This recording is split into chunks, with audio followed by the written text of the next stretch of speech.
श्री स्वामी समर्थ. स्वागत आहे तुमचं माझ्या YouTube चॅनलमध्ये. आजचा दिवस तुम्हाला खूप छान सुख समाधानाचा आणि आनंदाचा जाओ ही स्वामींच्या चरणी प्रार्थना करते आणि आज या नवीन व्हिडिओला सुरुवात करते. तर लवकरच आता गणपती बाप्पांचं आगमन होणार आहे आणि गणपती बाप्पांची मूर्ती कशी असावी, कशा पद्धतीने आपल्याला आपल्या घरामध्ये गणपती बाप्पा आणायचे आहे याविषयीची संपूर्ण माहिती आजच्या या नवीन व्हिडिओमध्ये मी तुमच्या बरोबर शेअर करणार आहे. कारण पौराणिक मान्यतेनुसार ज्या दिवशी भगवान शिव आणि माता पार्वती यांचा पुत्र भगवान श्री गणेशांचा जन्म झाला तो दिवस म्हणजे भाद्रपद महिन्यातील शुक्ल पक्षाची चतुर्थी होती.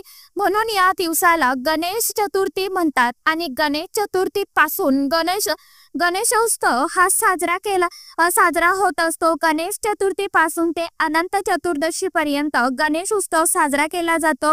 हिंदू सणांपैकी एक महत्त्वाचा सण म्हणजे गणपती बाप्पा.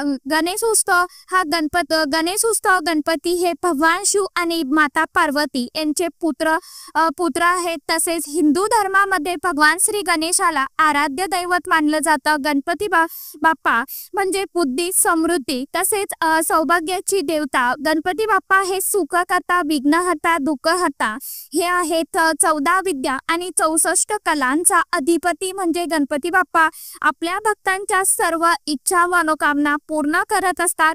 गणपती बाप्पांना प्रथम पूजनीय म्हटलं गेलं आहे. कोणत्याही पूजेची सुरुवात करण्या अगोदर गणपती बाप्पांची पूजा केली जाते. कोणताही धार्मिक विधी किंवा धार्मिक कार्य, कोणतीही पूजा ही गणेश पूजनाशिवाय अपूर्ण असते. त्यामुळे गणेश पूजन करूनच इतर देवी देवतांची पूजा जी आहे ती केली जाते. गणेश चतुर्थी ही भाद्रपद महिन्याच्या शुक्ल पक्षाच्या चतुर्थीला येत असते आणि गणपती बाप्पांची आपण या दिवशी प्राण प्रतिष्ठा करत असतो. गणपती बाप्पांची आपण घरामध्ये मूर्ती आणत असतो.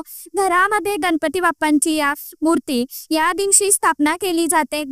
परंतु गणपती बाप्पांची मूर्ती खरेदी करून घरी आणण्यापूर्वी आपल्याला काही गोष्टींची काळजी घ्यायची आहे. गणपती बाप्पांची मूर्ती कशी असावी, कोणत्या रंगाची असावी, त्या मूर्तीची उंची किती असावी, तर अशी संपूर्ण माहिती आजच्या या नवीन व्हिडिओमध्ये मी तुमच्या बरोबर शेअर करणार आहे. त्यामुळे तुम्ही हा व्हिडिओ स्किप न करता शेवटपर्यंत नक्की बघा. चॅनलवरती तुम्ही जर हा व्हिडिओ पहिल्यांदा बघत असाल तर चॅनलला आवर्जून सबस्क्राईब करा आणि असेच नवनवीन माहितीपूर्ण व्हिडिओ बघण्यासाठी समोरील बेल आयकॉनलाही प्रेस करा. त्यामुळे काय होईल, जेव्हा कधी मी नवीन व्हिडिओ अपलोड करेल तर सर्वात अगोदर त्याचं नोटिफिकेशन तुम्हाला मिळेल आणि तुम्ही एकही व्हिडिओ मिस करणार नाही. तर बघा मित्रमैत्रिणींनो, आता लवकरच गणपती बाप्पांचं आगमन होणार आहे आणि काही गोष्टी विचारात घेऊनच गणपती बाप्पांची मूर्ती आपल्याला आणायची आहे. गणपती बाप्पांची मूर्ती खरेदी करताना सर्वप्रथम ती व्यवस्थित आहे की नाही, कुठे फुटलेली, तुटलेली किंवा तडा गेलेली किंवा रंग उडालेली तर अशी मूर्ती आपल्याला अजिबात घ्यायची नाही. गणपतीची मूर्ती निवडताना त्यांच्या सोंडेकडे विशेष ध्यान द्यायचं आहे. शास्त्रानुसार गणपतीची सोंड कशी असावी याला सुद्धा महत्व आहे. गणपतीची सोंड नेहमी डावीकडे वळलेली असावी. उजवीकडे वळलेले सोंड असेल तर त्या गणपती बाप्पांचे खूप नियम असतात. तसेच अशी मूर्ती ही तांत्रिक साधनेसाठी वापरली जाते. गणपतीची मूर्ती घेताना गणपतीच्या हातात मोदक आहे की नाही याकडे सुद्धा लक्ष द्यायचं आहे. गणपती बाप्पांच्या हातामध्ये मोदक असलेली मूर्ती घरामध्ये सुख, समृद्धी, आनंद आणते. त्याचप्रमाणे गणपती बाप्पांचे वाहन उंदीर आहेत तर हे उंदीर सुद्धा त्या मूर्तीमध्ये असायला हवे. उंदराची उपस्थिती खूप महत्वाची मानली जाते. गणपतीची मूर्ती, उभी मूर्ती म्हणजे ज्या घरामध्ये गणपती बाप्पा उभे राहिलेले असतील तर अशी मूर्ती अजिबात खरेदी करू नका. गणपतीची बसलेली मूर्ती आपल्याला खरेदी करायची आहे. कारण गणपती बाप्पांची बसलेली मूर्ती शुभ मानली गेली आहे. त्यामुळे मूर्ती खरेदी करताना ज्या मूर्तीमध्ये गणपती बाप्पा हे बसलेले आहेत, हातामध्ये मोदक आहेत, त्याचप्रमाणे मूर्तीमध्ये त्यांचे वाहन उंदीर तर हा सुद्धा असायला हवा आणि मूर्ती शाडूच्या मातीचीच असायला हवी. गणपतीची बसलेली मूर्ती ही अतिशय खूप भाग्यकारक असते अशी देखील मान्यता आहे. कारण अशी मूर्ती आराम, विलास आणि संपत्तीचे प्रतिनिधित्व करते. गणपतीची डावीकडे वाकलेली सोंड हे यश आणि समृद्धीचं प्रतीक असते. शास्त्रानुसार ज्यांना शांतता आणि समृद्धी हवी आहे तर त्यांनी पांढऱ्या रंगाची गणपती बाप्पांची मूर्ती निवडावी. तसेच ज्यांना असाची इच्छा आहे त्यांनी लाल रंगाची मूर्ती निवडावी. शुभ्र रंगाची मूर्ती संपत्ती, आनंद आणि समृद्धी आकर्षित करते. त्यामुळे मूर्ती निवडताना कोणत्या रंगाची असावी तर याची सुद्धा काळजी घ्यायची आहे. तर लाल रंग, पांढरा रंग तर हे जे रंग आहे तर ते शुभ आहे. त्याचप्रमाणे जी गणपती बाप्पांची मूर्ती आहे तर त्यामध्ये गणपती बाप्पांचे जे वस्त्र आहे तर ते लाल किंवा पिवळ्या रंगाचे असेल अशी मूर्ती सुद्धा अतिशय शुभदायी असते. त्याचप्रमाणे श्री गणेश चतुर्थी व्रत हे पार्थिव गणेश पूजनाचे व्रत आहे असे शास्त्रात ठळकपणे सांगितले गेले आहे. पार्थिव म्हणजे काय तर नदी, ओढा, सरोवर, तळे तर यासारख्या जलाशयाच्या काठावरील पाऊस पडून ओली झालेली माती खणून त्यापासून मूर्ती तयार करून तिची 1.5 दिवस किंवा 5 दिवस किंवा 10 दिवस पूजा करून तिचं पाण्यामध्ये विसर्जन करणे, निसर्गाकडून घेतलेले पुन्हा निसर्गालाच परत करावे अशी खरी पार्थिव पूजा असते, गणेश पूजा असते. म्हणून मूर्ती घेताना ती शाडूच्या मातीचीच असावी. त्याचप्रमाणे मूर्ती कशी असावी अथर्व शीर्षातील वचनाप्रमाणे मूर्ती एकदंती म्हणजे एक दात असलेला, तसे 4 हातांचा पाश अंकुश ही 2 आयुधे हाती असलेली, तुटलेला दात एका हातात आणि दर्शन घेणाऱ्याला प्रसन्न मुद्रेने आशीर्वाद देणारी मूषक ध्वज म्हणजे ध्वजावर उंदीर असलेली, लाल वर्णाची सुफासारखे मोठे कान असलेली अशी आपल्याला गणपती बाप्पांची मूर्ती खरेदी करायची आहे. मूर्ती खरेदी करताना त्या मूर्तीची उंची किती असावी, उंचीपर्यंत आपण मूर्ती खरेदी करू शकतो.